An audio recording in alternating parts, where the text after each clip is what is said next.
Ready for a secret? Find a time in your day when everybody's happy and content. And if they're not, feed them something that makes them happy or content. And then play a game. You're going to call it the do-over game. And this is the way that it works.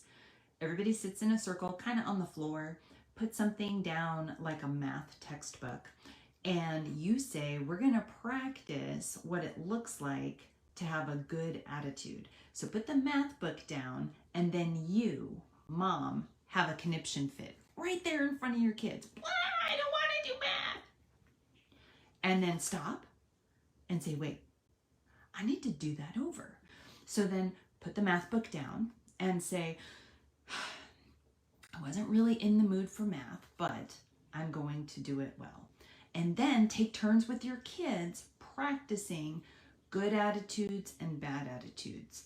Teach them the power of do-over. So you put the book in front of the kids and you say, pretend you hate this subject. Pretend and have a fit and tell me that you don't want to do it. Ready, set, go.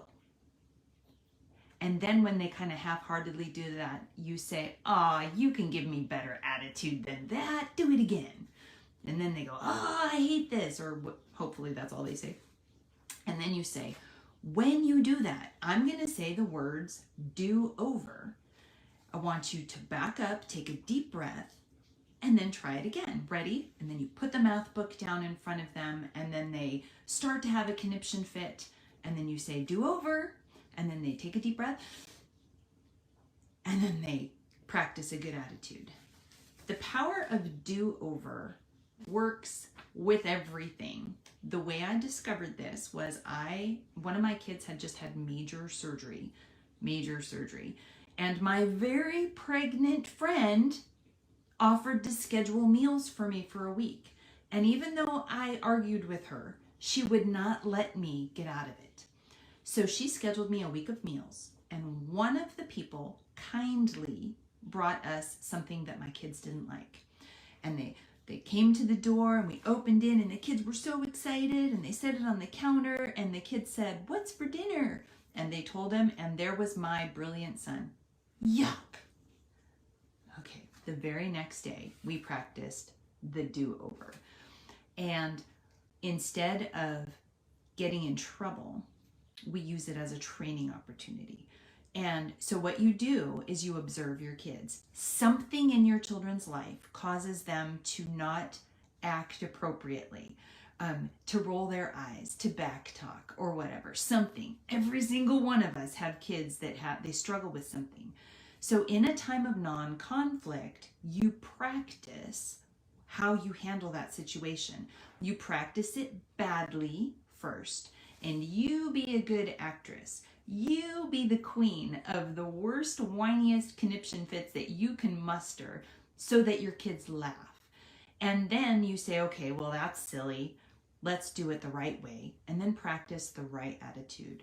You can do over and practice how you approach a subject that you don't want to do. What do you do when mom calls you from the other side of the house?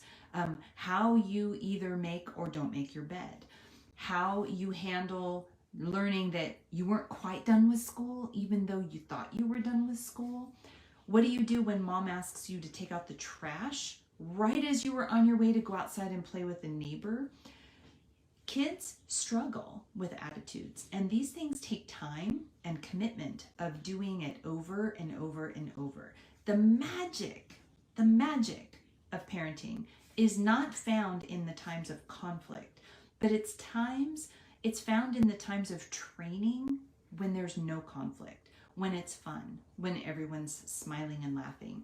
So look at your kids, identify something that they're not doing up to your standard. Just pick one thing, just one. Then find a time of non-conflict wherein everybody's in a good mood. Practice for 30 seconds. And then repeat that for 3 or 4 days. Hey, let's practice the do-over. Hey, let's practice math attitudes. Hey, let's practice fill in the blank. 3 or 4 days. Once the kids nail it, you say, okay, from now on, that's the standard. And if you struggle, I will simply say do over and then repeat the scene and do it again. Does that make sense? I promise you, this is secret to everything. It's secret to chores, it's secret to schoolwork, it's secret to all the attitudes. We can train proper responses, proper attitudes right into our families. And a warning, your kids can call you on a do-over too, because I know that I sometimes react improperly as well. So it's okay. Teach them that it's okay to have you do over,